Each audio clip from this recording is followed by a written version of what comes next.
Welcome in, Sport and Order. It's a Monday afternoon, 5 Eastern, 4 Central. You should just put this on your calendar. It's very important that you end your Monday or the close to the end of your Monday right here with a nice 20-minute extravaganza.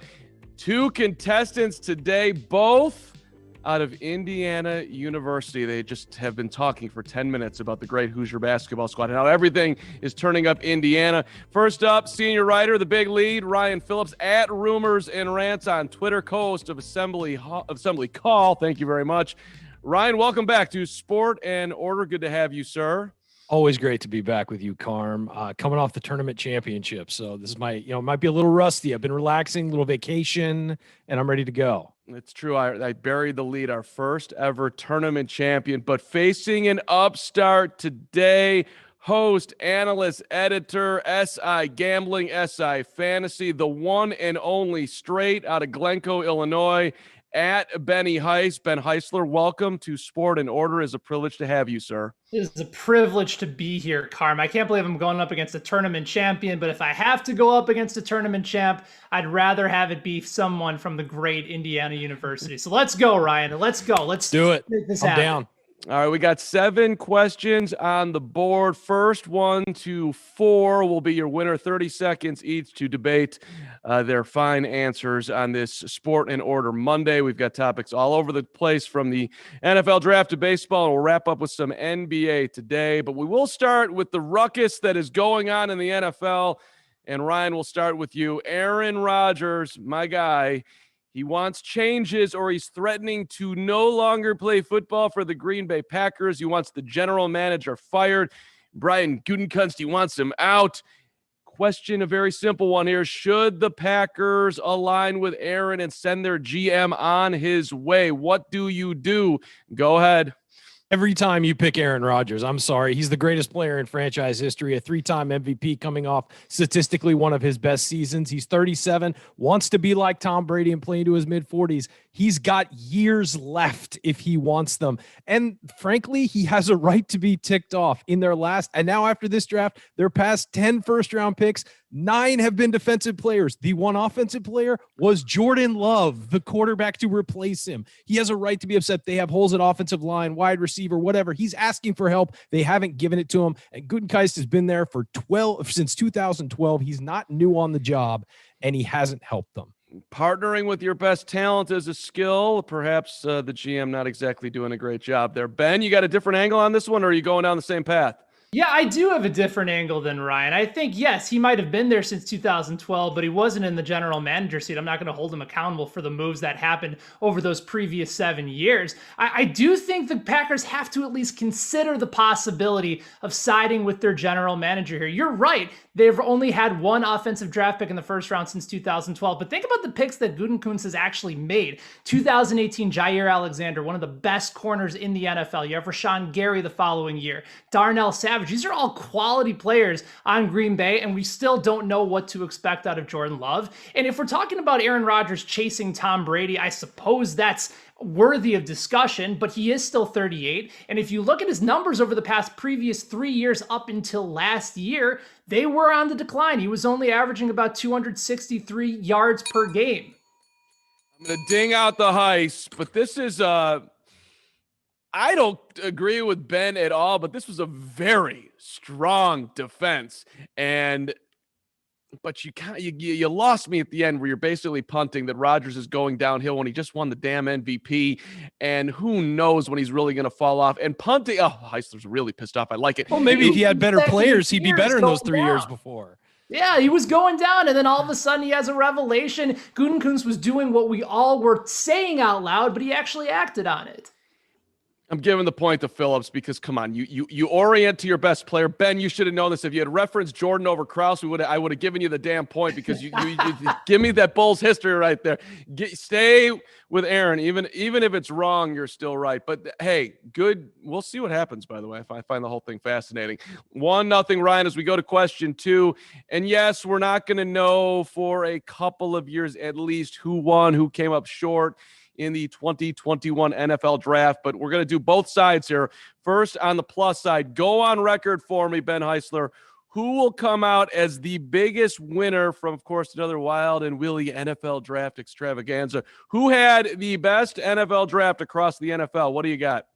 I like the Chicago Bears, and granted, luck may have fallen onto their side for Ryan Pace, but maybe it's a little bit of a credit to Ryan Pace. When you get bashed down over and over again, he learned from his mistake. They were able to take a step back, look at all the quarterback prospects, and let the right one fall to them in Justin Field. The blinders were not on, the earmuffs were not on. He went and got the best quarterback by listening to his head coach to develop him. And now they also got a stud offensive tackle in Tevin Jenkins out of Oklahoma State. Second round pick that they were able to get that should have been in the first round. So I think the Bears at this point, knowing that they finally got the right franchise quarterback, is the pick that we're going to be discussing for a long time, Carm. Chicago getting a lot of love, deservedly so. Ryan, you going another way? I think the Chicago Bears fans won the draft, but if we're going to pick a team, I love what the Jets did. Zach Wilson, I don't know if he's the second best quarterback in this draft. We'll see what happens, but they went and got their guy. That's who they wanted. They think he fits the system. And then what they did is what they didn't do for Sam Darnold. They got guys around him. They traded up, got Elijah Vera Tucker, a really good interior offensive lineman. They got Elijah Moore, a game-breaking wide receiver from Ole Miss, and they got UNC running back Michael Carter in the fourth round, who was a huge value at that point. They did what they were supposed to do and surrounded him with talent. So hey, hats off to the New York Jets. You quote unquote got your guy. I break out into hives when I hear got our guy, because then I think of like the Bears saying we got our guy and Mitchell Trubisky. Necessarily like you got to, yeah, that's your guy, but you sort of haven't earned that your guy is the right guy. Whereas, listen, I don't think we can run from this one. The Bears did everything right in the moment. The draft fell their way. They pounced on it. It happened again in the second round. I think Ryan Pace a little bit happy, and you got to pay the Pace tax now because he's always trying to trade up. But I do think what Chicago did made a whole lot of sense. They might have saved themselves their jobs in the process and made football more exciting in Chicago. So just for the sheer fact that Bears fans are excited to this level, we'll put Ben Heisler on the board here. 1-1 after question 2. Congrats to the Bears and the Jets for that, although I wonder how Zach Wilson will do in New York. That's a tough side. Let's go to the other side here, and let's look at who absolutely reached and is going to come up woefully short, perhaps trying to prove they're the smartest GM and or organization in the room. Who failed miserably that will look back on 2021 and think, man, that was a complete disaster. Ryan, you're up. I got the Steelers. I love Najee Harris, and quite frankly, I'm okay with them taking a running back late in the first round because they weren't going to pick until the end of the second. If that's their guy, go get it. That's their biggest need. The rest of the draft was a disaster. Pat Freiermuth was a fourth-round value in the second round at tight end. They didn't help Ben Roethlisberger's offensive line at all. They got guys in Kendrick Green and Dan Moore who are way overdrafted, and they didn't get an edge rusher to help TJ Watt, and they didn't add a quarterback until the cornerback until the seventh round. They just didn't fill out their needs at all. I'd like Najee Harris, fill the need. The rest of the draft was a mess for the Steelers. Talked to Juju Smith-Schuster today off the record, or on the record actually, and he somehow, some way is betting on his career being resurrected in Pittsburgh rather than moving on, despite the Steelers draft. Ben Heisler.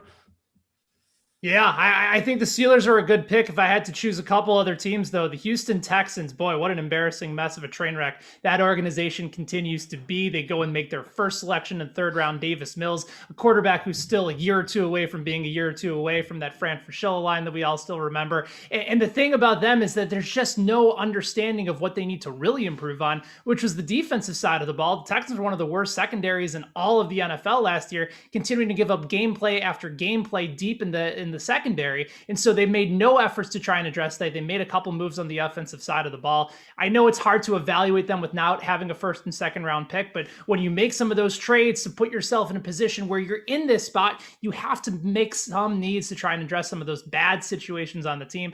And also the Saints, going ahead and moving up to take Peyton Turner. And then Ian Book is a fourth round pick. I know it's a popular name and people will say, all right, well, there's similarities to Drew Brees, I guess, because of the size, but he can't throw with worst arm talent in the NFL heading into this year.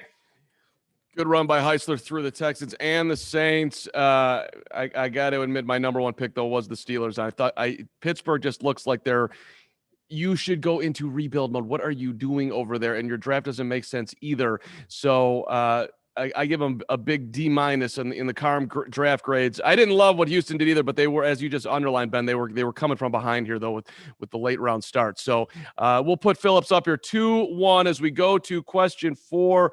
One more from the NFL before we get to some baseball. I thought the San Francisco 49ers made the boldest move, trading up 3 draft picks to move to number 3. Then they take Trey Lance, the guy threw 318 passes at North Dakota State. This is a huge, huge gamble. Neither of you guys underline that on the negative side, but so maybe you think the 49ers did get it right. That's the simple question here. Ben, did San Francisco get it right? I think they did, Carmen. I think a lot of it plays to the ability of whether or not, like you said earlier in the show, whether or not they've earned their right to go ahead and take that swing. People are making comparisons to what Ryan Pace did with Mitch Trubisky, but you can also make a fairly compelling argument that it's what the Chiefs did with Mahomes. There were some questions for Mahomes in 2017, coming from the Texas Tech offense, air raid, Big 12 quarterbacks. That was all a large part of the discussion. And Kyle Shanahan quarterbacks historically have developed and have done well. Yes, they're putting their jobs and their reputations, and they're attaching it to Trey Lance, and they probably could have saved themselves some agony by just taking Justin Fields. But if they believe that Trey Lance has the highest upside among all the quarterbacks in this draft, and they went and got their guy to be able to make that happen, I think they've earned more of a right to take that swing and take that chance. And he doesn't have to start right away. They're still a playoff contention team even before Trey Lance takes a snap. Hey, again with the got their guy, but listen, taking big swings can be very, very rewarding. Ryan? I like taking Trey Lance when you get that situation. The question is, did they give up too much to get into that situation? And remember, next year's draft is loaded, and they gave up a first-round pick in that. They gave up a first-round pick in 2023. I get you give up a lot to get your quarterback. Lance is the long-term upside option. Mac Jones was the win now option. They're clearly going for the long-term upside, and Kyle Shanahan is confident he can develop him. I think in that situation, after you move up, yeah, he's the right pick to take. The question is, was it worth moving up to get there? Tough call here because I listen, you have to, in theory, get an answer, and you have Jimmy Garoppolo there to bring him along. So maybe that's part of the reason why they felt comfortable enough to do it. I just don't really like this pick at all. I don't understand how you can put him ahead of Justin Fields. Maybe I'll be proved woefully wrong down the line. Neither of you went that way. I guess I'm more leaning towards Ryan on the philosophy behind what they did. Like, it just didn't seem like they knew what they were exactly wanted to do. It almost feels like Shanahan got talked out of taking Mac Jones because it wasn't popular or they swayed. So I just didn't understand San Francisco's process here more than anything else. So 3-1, can Ben Heisler win 3 in a row and come back and get him? It's happened before. We go to baseball. 2 early season baseball surprises through 30 games. I don't think anybody had the Royals and the Giants up top their division at any point this season after 1 game, let alone after 30. So we got 2 first-place teams here. Which of these 2 upstarts are built to actually last and hang around, perhaps win a division, make the playoffs? Ryan, you're up. I think it's the Kansas City Royals for the simple fact that the NL West is the best division in baseball, and the Padres and Dodgers aren't healthy yet. And the Dodgers don't even have Cody Bellinger, and the Padres are struggling with health of their starting rotation. The Royals are actually pitching it pretty well. Danny Duffy's been lights out as 0.6 ERA. Mike Minor should get better. Brady Singer looks like he can be a top of the rotation guy as well. And they got Bobby Witt Jr. waiting in the minors, ready to come up and give them some, ignition to their offense. I really like where the Royals sit right now, and I think the Giants are poised to just come right down the standings. Kansas City, here we come. Ben, you're in Kansas City. What do you think? Yeah, I got to go with the team where I currently reside. I think based on what you said, Carm, get into the playoffs, win a division. Think about the division that the Royals are in. The only team really that's making some noise against them is the Chicago White Sox, and they'll eventually move up. Their run differential is sitting right around plus 30. And that's in dealing with a manager that's trying to lose them some games at this point in Tony La Russa. And so I think with the Royals, yeah, Danny Duff is off to a fantastic start. But they've had some inconsistencies. Whit Merrifield's having one of his lower OPS seasons over the last several years.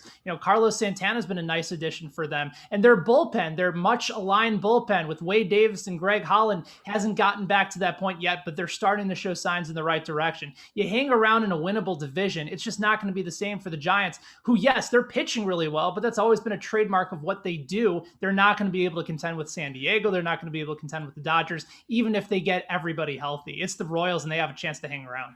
We're running away with Kansas City, Ben, with the underlying reasons. And what I really liked about that answer was that he just took a nice little, just friendly shot, we'll call it, at good old Tony La Russa and his managing deficiencies. Should have thought of that early in the season. 3-2, Ben back in it. As we go to question 6, we're going to the NBA. Ryan, I saw you tweeting about this over the weekend, along with a lot of people who are weighing in. LeBron James, my guy, he does not like the play-in games the NBA has instituted. James telling reporters, quote, "Whoever came up with that S needs to be fired." James's Lakers, of course, now in a deadlock with Portland and Dallas after losing 6 of 7. So it is possible, although I doubt it, but it's possible. He's not playing tonight. The Lakers could finish 7th and be forced to participate in the first ever play-in games. Is LeBron right that someone should be fired for this new playoff play-in format? Ben, what do you think? No, nobody should be fired. This is purely an beauty in the eye of the beholder type of situation, because if you like compelling basketball down the stretch of the season where the Lakers and the Warriors might have to face off against each other to continue on in the Western Conference, if you want to see some stars in Chicago and Washington with Russell Westbrook, Nikola Vucevic, and Zach LaVine go head-to-head, there's opportunity for more compelling basketball. And if you like a good trade deadline, well, you're not getting that if it's just the standard 1 through 8 anymore. This allowed a lot more teams to think they were more competitive than they actually are. Give me the better product as a fan, and that's going to contend for this play-in round. So yeah, LeBron's going to get his act together. They're not going to have to worry about it. They'll get the 5 or 6. And thinking about me and you and our NBA enjoyment, this is more entertainment. Ryan, what's your thought? Here's what I have to say. If you're complaining about it, get the 6th seed. You know what? Play better throughout the season if you're worried about it. I agree. When you're in the situation, you hate the play-in tournament. Obviously, you have to play another round of the playoffs, essentially. But I would say that if you are complaining about it, the top 6 teams are you got to get in there. And so it's just changing the math. You used to be, you got to get in the top 8. Now you got to get in the top 6 if you want a few days off. I don't hate the idea. I get what they're doing. They're trying to get ratings. They're trying to get people exciting. And they've made the last 2 weeks of the season much more exciting than it used to be. So I'm for it. Fine, whatever. Just get in the top 6 and stop complaining. So I'm with Ryan 100%. Just quit pointing the finger and point the thumb. Look, I've been hurt. Anthony's been hurt. We are in this situation because of health and maybe because of the grind of coming back after a pandemic season and all that. But Ben, I'm keeping you in this because I think you underlined something that I didn't see. And Ryan, you got there at the back end. But this has been awesome. I've been very entertained by who's seated where and who's going to play, and I'm all the way 10 deep, and I'm feeling terrible. The Bulls aren't going to even make it into the top 10. I've been absolutely riding the roller coaster, so I've enjoyed it, and I did not think that I would. The NBA, actually, to me, they were out in front of this, that people are going to enjoy it. It's going to make the back end of the playoffs even more interesting, and it has. So listen, and if you're at 7-8, well, you know, you put yourself in peril, and that's on you. 3-3, we're wrapping it up here with one more NBA question. It's all on the line. And so the playoffs with those play-in games, they start in 18 days. Count it down. Given the information you have right now, you got to do it right now. You can't, hey, listen, I guess you can project health, but this is where we're at. You do not get to play it out. Who are your picks today to come out of both the Eastern and Western Conference? I want to get the NBA Finals matchup from both of you today. Let's go. Ryan, who do you got? Who's in your NBA Finals? I got the Lakers and the Nets because they're going to figure it out. There's too much talent on the floor for those two teams to not figure it out. The Lakers started the bubble awful last year. They wound up figuring it out, ran to a title. The Nets, they haven't been on the floor together that much, those 3 stars. And guess what? They're still a half game out of the top record in the Eastern Conference. When they get on the floor, they're going to figure it out. The Lakers' only threat out west, in my opinion, is Denver, and they're missing Jamal Murray, who's their playoff assassin. I think it's going to be Lakers and Nets going down to the wire in the NBA Finals. And it's the series that all the big name people want to see, and I think we're going to get it. Wow. Phillips just said, hey, Phoenix, don't buy you at all. Chris Paul, great season. Got nothing to do with it. Utah. Ben, I might be slightly tipping my cap, but at the end of the day, wouldn't surprise me if they got there. Ben, what do you got? Yeah, I agree with Ryan on half of it. I think Brooklyn will find their way into the NBA Finals, and I think they will match up against the Phoenix Suns. A really consistent team, veteran leadership, good inside-outside game, great pick-and-roll game with Chris Paul and DeAndre Ayton. I also have a futures bet on the Suns at 80-1 to win the NBA championship, so that might be siding things just a tad. But listen, Brooklyn is that team that we all were used to from the West, right? The superstars teaming up, and now they're on the East. And now you have a team like Phoenix that's actually a little bit more team-oriented, a little bit more of a different style of basketball than we're used to seeing. So give me a little bit of a change of pace. No LeBron for 1 year in the NBA Finals. They can revamp, get things going. But I like that matchup between Phoenix with the team distribution going up against Brooklyn with all the superstars. And I think it could be a fairly compelling series. I really do. Just in a little extra time here as I sift this one through. Do both of you think that Brooklyn is getting there without James Harden, or you both think he's just going to get healthy? He's coming back. He's coming back. He's coming back. They might go around in the playoffs without him, but they can win around in the playoffs without him with the 2 seed. I agree with Ryan. They'll save him for when they actually need to use him. They'll get it figured out. Kyrie, Harden, and the rest of the squad and Durant, they'll be just fine. They still have some depth on that team too. And I'll note this too. LeBron always figures it out. He does, but not this year. So, wow, this is tough because I always orient to the team with the best players. Why I always thought the Lakers and Kobe were never going to lose. I certainly never thought Mike and company were ever going to lose. And I don't think the Lakers are going to lose. But I was hoping that somebody was going to fly up my Milwaukee Bucks, who are playing some good basketball over there, but neither of you went that way. Where I'm leaning here, though, and I don't agree at all, I'm Heisler made a big bet and he's still hanging in there and betting on himself. And for that, like, ridiculous logic whatsoever, just believing in yourself to the very end, I'm going to call this one in a stunner. Heisler coming back from 3-1 down to take it I don't agree with you at all way, but hey, he won with the wrong answer. That was a terrible answer. Terrible. I don't think Phoenix is, I don't know if they'll make it to the Western Conference Finals, but hey, you made a bet on them at 80-1. Congratulations. You're sticking with them. Good for you. Right. I think Brooklyn's in trouble because I don't think Harden's going to get healthy, and that team is weird. But I hope maybe I'm wrong there too. I'd love to see him in the finals. Ryan Phillips, is this your first ever loss in Sport and Order history? Second, and I didn't agree with the scoring on either one. So, I feel like I'm undefeated, really, Carm. No one who's ever lost has ever agreed with the scoring. And, of course not. And probably rightfully so. Let's be honest. Ben, congratulations. You got yourself a W in your first ever. Any does this change your life in any way, shape, or form that you'd like to underline? Yeah, I'm going to go out and celebrate by mowing my lawn and then having a lawn beer afterwards, and just thanking my lucky stars that I was able to take down a tournament champion. What a day. There you go, buddy. What a day. Hey, glad it was against a fellow Hoosier. That's right. Yeah. If you had to lose to somebody, Ryan. It was a great battle back and forth, and hopefully, by the way, we appreciate everybody who watched and helped out today, as per always. Next Monday, 5 Eastern, 4 Central. It'll be, let's do the math, 11 days until the NBA playoffs. Yes, I'm very excited about that. Looking forward to it. Everybody have a great rest of your afternoon. Thanks for watching, and we'll see you next time.